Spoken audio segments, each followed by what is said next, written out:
Horror कहानियां थी। काला जादू। अपने बेटे रिशु के माथे से टपकते हुए पसीने को देखकर सविता की हालत खराब हो गई। ऐसा आज पहली बार नहीं हुआ जब रिशु नींद से घबरा कर जागा है। हाय मेरा बच्चा, न जाने किसकी नजर लग गई है तुझे। जब से मेरे बच्चे ने 10वीं के एग्जाम में स्कूल टॉप किया है तब से रोज बुरे बुरे सपने आने लगे हैं। हाँ माँ, मैंने आज फिर से एक काले साए को देखा। वो यहीं मेरी आंखों के सामने खड़ा था। माँ मुझे बचा लो माँ। वो मुझसे कह रहा था कि मुझसे बदला लेगा। माँ कहीं ये प्रशांत। चुप कर, कैसी बात कर रहा है? दोबारा उसका नाम मत लेना। तुझे पता है ना, उस प्रशांत ने आत्महत्या कर ली। तो बार बार उसका नाम मत लिया कर। मम्मी, क्या सच में प्रशांत ने आत्महत्या की थी? चुप कर, बहुत सवाल पूछता है आजकल। और फिर रात के वक्त सविता के पूरे घर में एक अजीब सा काला धुआं छाने लगा। गहरी नींद में सोई सविता की जैसे ही आंख खुली उसका दम घुटने लगा। वो दौड़कर रिशु के रूम की तरफ गई जहां उसके दरवाजे पर घूमती एक काली परछाई देख वो बुरी तरह से घबरा गई। कौन है वहाँ? कौन है? सामने आओ। ये मैं हूँ, तुम्हारी काली करतूत। और अब मैं तुम्हारे बेटे को ले जाने आया हूँ। नहीं, मेरे बच्चे को छोड़ दो प्लीज। मेरे रिशु को कुछ मत करना। वो परछाई रिशु के कमरे में घुस जाती है। सविता भी उसके पीछे पीछे दौड़कर जाती है और देखती है कि अब वो साया साफ नजर आ रहा था। वो सर से पैर तक खून में सना हुआ था और उसके शरीर के सारे अंग कटे फटे हैं। क्या चाहिए तुम्हें? तुम जो बोलोगे मैं करूंगी, लेकिन मेरे रिशु को छोड़ दो। उस परछाई ने रिशु को गर्दन से पकड़कर दीवार के सहारे हवा में उछाल दिया। रिशु जोर जोर से चिल्लाने लगा। माँ बचाओ मुझे, बचा लो माँ, ये मुझे मार डालेगा। माँ मुझे बचा लो माँ। नहीं ऐसा मत करो, मुझे मार दो लेकिन मेरे बच्चे को छोड़ दो। मैं तुम्हारे आगे हाथ जोड़ती हूँ। वो परछाई रिशु को जमीन पर गिरा देती है और अचानक वहां से गायब हो जाती है। रिशु, मेरा बच्चा, तू ठीक तो है ना? कुछ बोल बेटा, क्या हुआ है तुझे? मैं ठीक हूँ माँ। क्या हुआ था यहाँ पर? कुछ नहीं बेटा, कुछ नहीं। तू परेशान मत हो।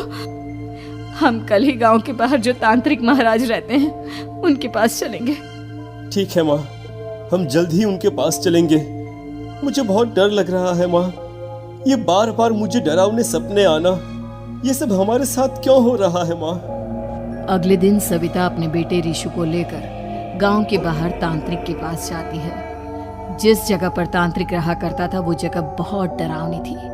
चारों तरफ कंकाल और खूब भूतियां नजर आ रही थी। गांव से दूर वीराने में उस जगह पर जोर से आंधी चल रही थी। रिशु ने डर कर अपनी माँ का हाथ पकड़ लिया।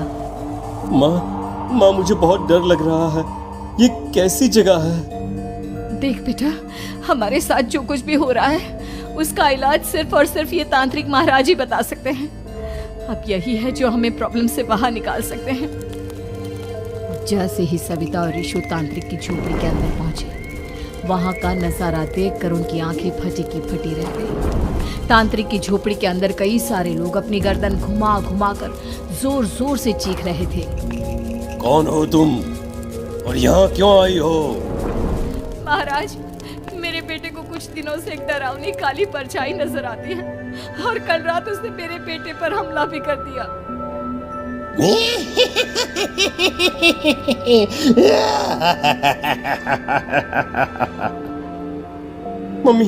मम्मी हमें यहाँ से चलना चाहिए। ये जगह मुझे ठीक नहीं लगती।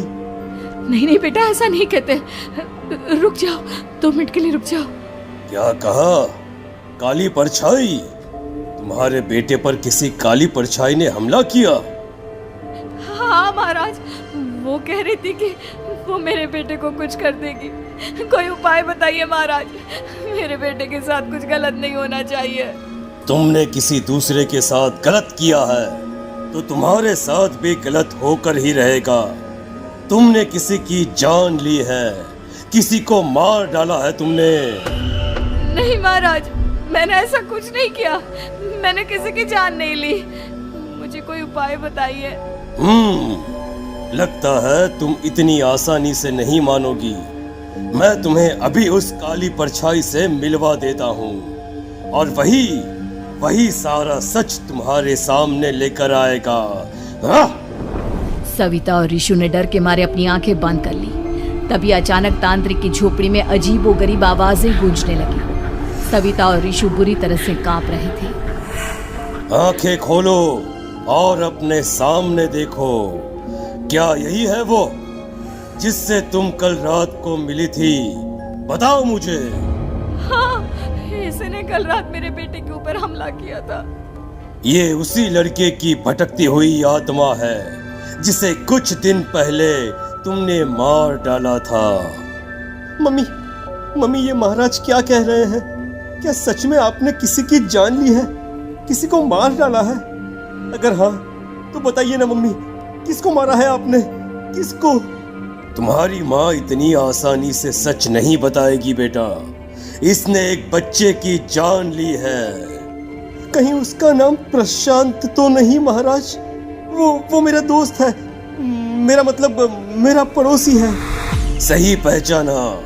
देखा सविता, तुम्हारा खुद का बेटा भी जानता है कि तुमने किसी के प्राणों की बलि चढ़ा दी और इसीलिए